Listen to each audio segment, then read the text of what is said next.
Hello, this is 10. Let's take a look at how small blind freeway plays versus big blind. Population tendency. On the top right here we have stats of regulars, and on the bottom we have stats of fishes. Stats of fishes are more relevant to me because fish doesn't give a shit if he plays versus another fish or reg or whatever. But on the top tendency of regulars, we have them playing versus both fishes and all sorts of regulars. So these stats of them are not that relevant to me, since when I would play versus reg, he would not have this kind of stats on average versus me. Again, because that's how he plays versus both regs and fishes. But still, some tendencies we could see here, and why not to compare at least how regs play versus population of fishes. Well, let's start with fish. VPIP is kind of tight, looks GTO-ish, right? Because we know the GTO number would be around like 66%. Not raising X that often, and if I mouse over right here, we would see that, look, free Xing range, and we saw it from a button as well. It basically means stronger hand. A lot of the time it means an ace high, right? And some pocket pairs. So same thing, same tendency we see right here. What does it tell to me? It tells me be careful whenever fish for X against me. If it's first hand in a tournament, I could fold any junk, but I'm still playing suited hands. I'm not afraid to overfold versus this kind of sizing if I don't have any extra reads, but I'm still playing any suited hand, playable hands I play, but I'm very careful, and I'm not free bet jamming a lot because range seems to be kind of polar to me.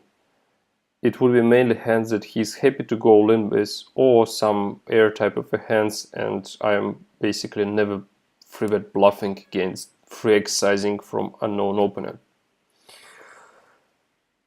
About non-all-in, like min raise and stuff, well, standard. Again, we already know it. If fish raises, it's a stronger range in comparison to his limping range.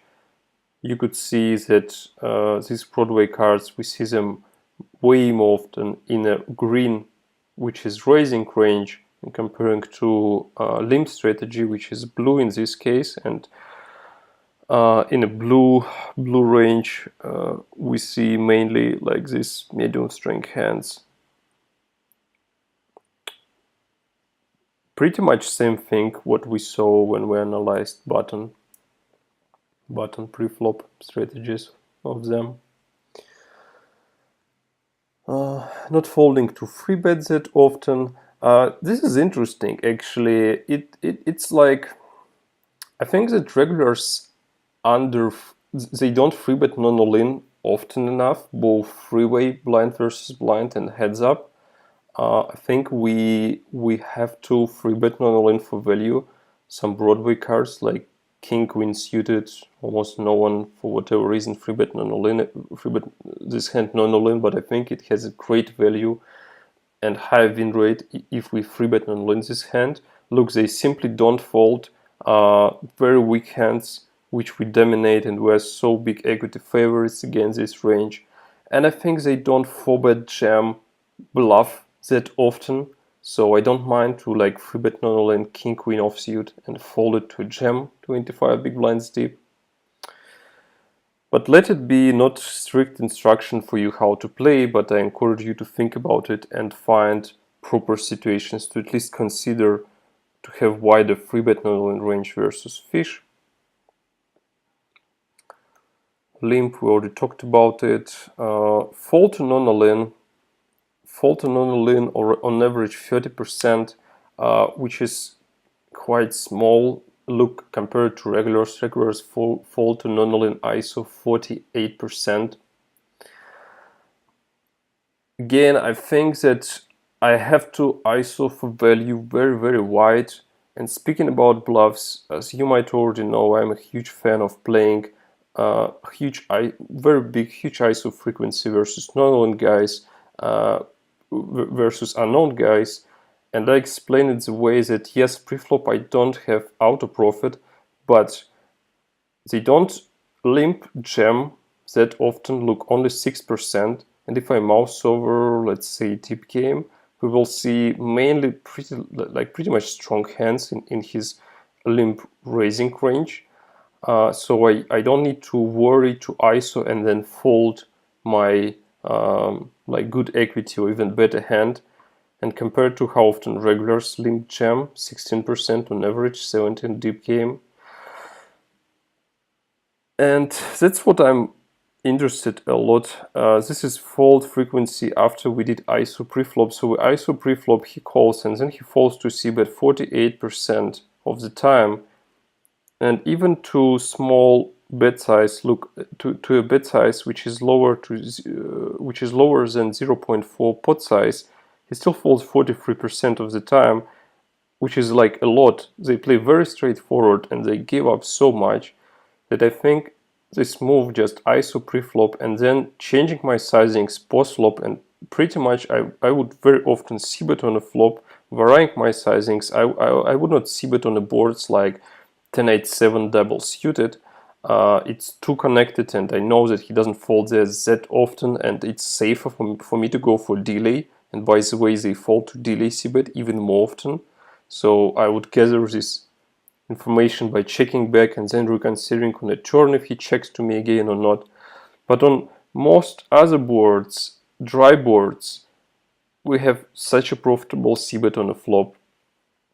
As well as I usually explain it the way that pre-flop I get information. If my opponent folds, calls, or even jams, it's extra information for me, which helps me to play not only current hand, but as well the whole tournament against my opponent. And compared to situation where we face a limp 30% of the time and we just check back our like big portion of our range, like our bet hands, because we're worried to ISO them, we're afraid to ISO them, and then we play post flop, we're still committed to play very fit or fold, and we have zero information about our opponent range. Good news is that they don't limp step often, they do it super rarely, 40%. I even a bit worry if this stat is correct, because it seems to me like too low. I expected to see around 50% here, but I guess it's true. So whenever they limp, they c-bet very rarely, only 40%. So you might argue that it's not a big deal if I just check back and play post flop versus my opponent limping range. Yeah, but still, I mean, that analysis and my kind of logic through it showed that you have high win rate versus unknown guys by ISOing them a lot. You just build bigger pot and then you steal it. That's it. And you don't need, in an ISO pot, never go crazy on a turn. Look, they fold on a turn, 57%. Standard thing, if fish didn't fold on a flop, he has something. Be careful. You can make him to fold on river if you go for free streets, but don't expect to like have auto profitable c-bet on a turn after he called flop, right? He has something. Be careful against him. All right, too many information about that. Let's take a closer look at post-flop stats. So they don't over c-bet, especially in a limp pot. They play very straightforward, 40% on a flop, and then basically he c-bets turn very often. And if I mouse over here, we see that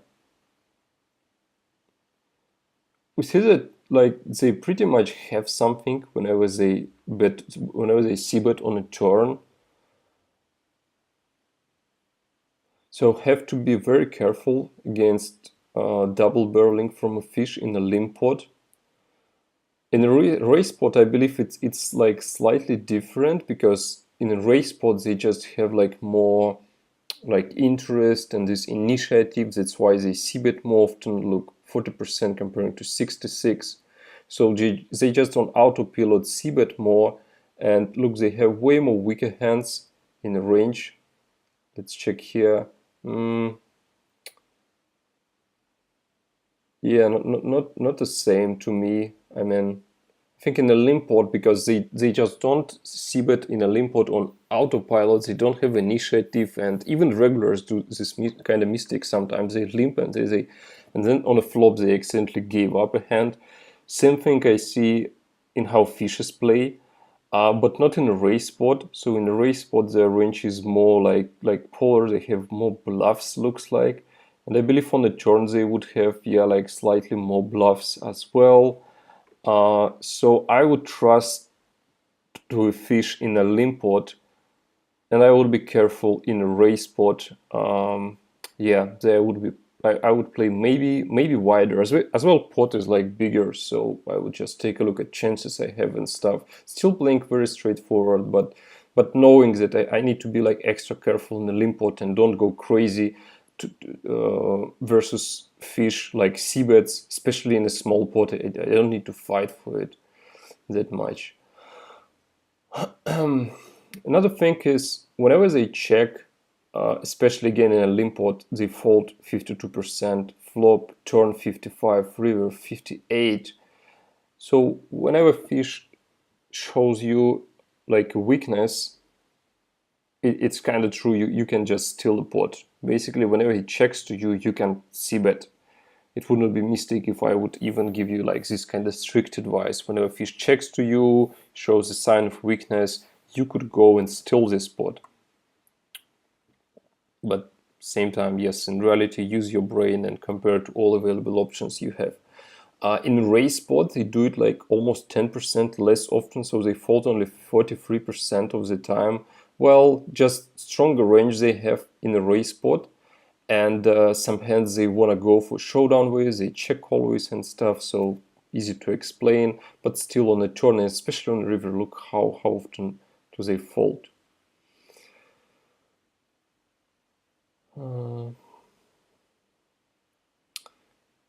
Check raising on a turn in a race pot quite often, like the highest number we see through all check raise frequencies, 10%. And well, I guess sample would be kind of small. Sample of hands that went to showdown is only like 60, 69, 10% of trash, but still 50% 2 pairs plus.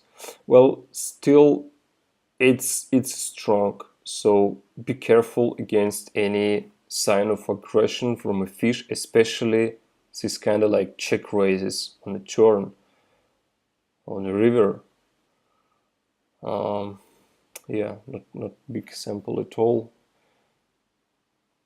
But still, by now you should know that whenever they play this way, they really have something, so be very careful. And it's better to give up more than less versus a non-guy check raise on a turn. Still analyze his range and stuff, think about it, but when you have like, why do we actually take a look at it? Well, because it helps. You need to have the best strategy possible versus a known guy that you don't know about his ranges, tendencies and stuff, and knowing that they check raise on a turn mainly very strong hands, it helps you to like just easily give up bigger portion of your range. And if you don't know it, then you would start to play a guessing game and you would be worried to be exploited and shit, and you will call him down very light, which might lead to just spewy like chips and lower your win rate. Playing versus fish is easy. Play straightforward, trust him. That's it. Develop some reads. Don't worry that fish would like exploit you. You will know if he's too crazy. You will notice it after a certain amount of hands. After a few hands, you will notice and you will adjust. You will call him wider and stuff. Right, delay c-bet. Not doing it that often, especially in limp pot. Look how straightforward they play in a limp pot, right? Step 40%, delay 35. So whenever he checks, he's basically done.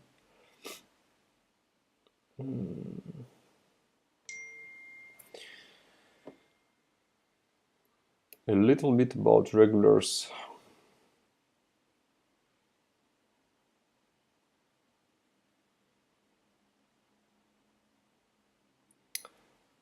That's cool, even though they don't limb step too often. In this case, we see 60%, only like 59, but they still fall to a raise 52, and that's something that not every regular does. I mean, when like think, how do you play from a big blind?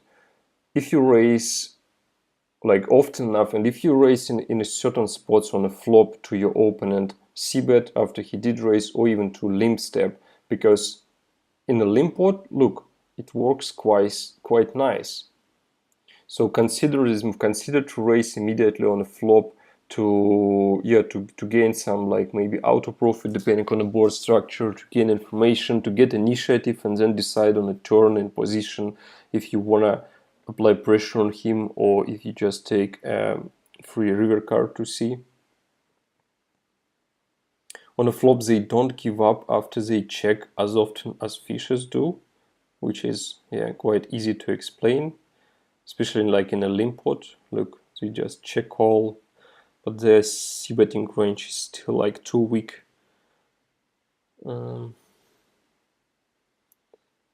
Delay 45. I believe they don't go for delay as often as they should.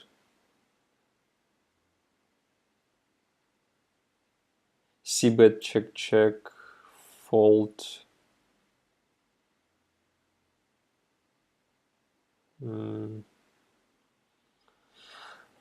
Fold to c-bet in ISO pot 45.